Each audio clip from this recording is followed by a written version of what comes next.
Hi guys. Hey, I just wanted to touch base with everybody. If you want to get offline, if you want to go off grid, if you want a homestead, I figured I'd give you my experiences. There's a lot of people talking about it, but they're very vague. So I figured I would try to be as upfront and clear as I can.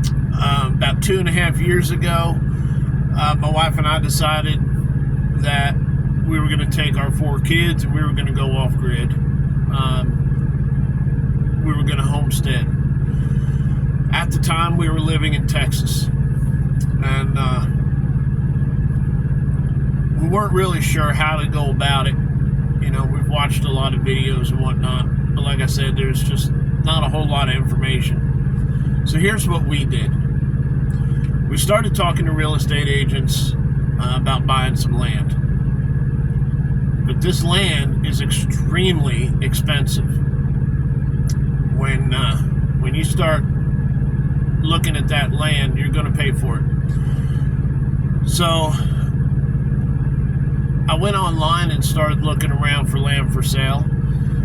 And I've got good credit, but it doesn't seem to matter anymore. It's not like it used to. So we started looking at property that would be inexpensive, undesirable land, so to speak.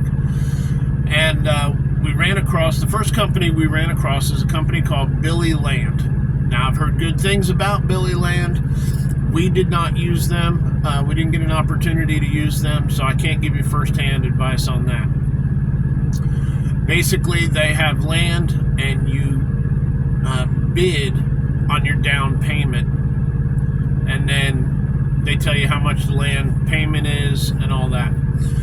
Secondly is a company called Online Land Sales, and we've used them twice now, and they've been pretty good. We've given our property back twice, and it's not on their behalf that the property didn't work. It wasn't their fault. I see how quickly this land is scooped up by people. So, you know, I go online, I look at a piece of property, check it out through Google Earth or Google Maps or whatever, and if it looks feasible, let's do it. You know, their down payment was very low. I think it was $199, something like that. Don't quote me on that. So for $200, I figured it was, you know, good enough to secure the land so we could actually drive out to it. The first piece of property was about 4.5 hours from home. So I found a piece that I liked. My wife agreed. The kids thought it looked good. So we put the down payment on it, drove out to it. We've been out there twice and camped out there, spent the weekend out there. It was covered in dog fennel. I don't know if you know what that is, but it smells fairly decent. But the neat thing about dog fennel is mosquitoes and bugs don't like it. Now, it's poisonous to livestock and all that, but it keeps all the bugs at bay. So we didn't have any bug issues at all. And we walked around the property, and come to find out that when they logged the property, they had downed a whole bunch of trees, I guess, which were in the way or whatever, dead trees or whatever, and they just left them on site. But they also must have been logging in the rain, because there were huge trenches where the machinery, you could tell, got stuck and they had to drag it out. And it would have taken a lot of money and some heavy equipment to get up there and fix the property. So we ended up letting them have the property back. And we thought it was going to be a fiasco, but they were very cool about it. And they said, no problem, we understand. And we found a second piece of property, which we were absolutely just enamored by. It was phenomenal, gorgeous property. It had these huge 70 to 80 foot tall southern yellow pines, straight as an arrow, branchless all the way to the crown. I mean, would have been gorgeous to put a cabin up there. Plenty of trees to do it. Lots of wildlife. The problem was it was on top of a mountain. Once again, I put my down payment down before I ever got up there. When we did get up there, I mean, we were stunned by how beautiful it was.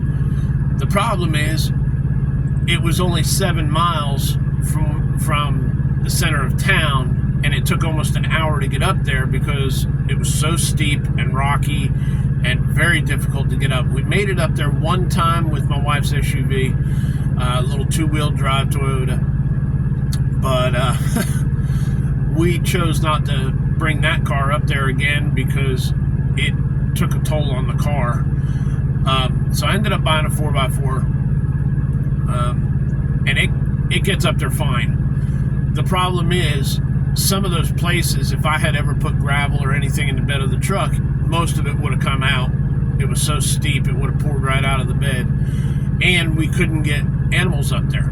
We couldn't get a horse trailer up there. We couldn't get cattle trailer up there, nothing. So once again, we were in a dilemma where we really, really liked the property, and we're debating on keeping it and we'll just have to figure out how to get the animals up here, or do we give it back?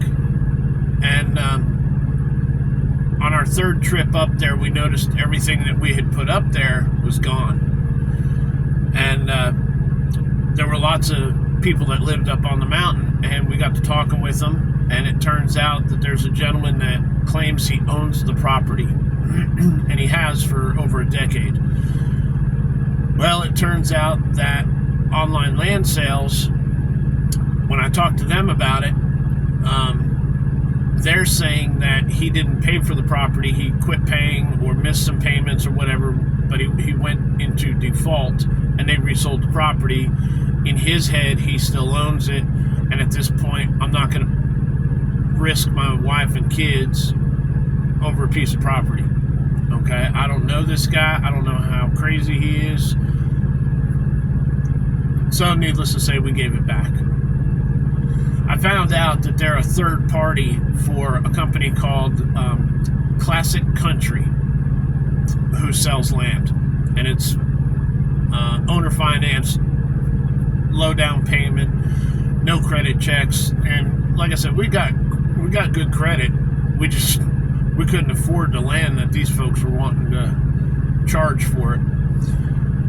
So we went online to their website, and you can find Classic Country online and look at some of their properties. And I called somebody there and looked at a piece of property. We liked it. We walked the property.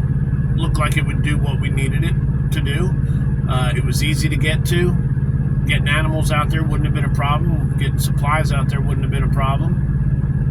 As I'm texting this gentleman to tell him we'll take the property, he texts me and says, hey, just letting you know, somebody just bought that property.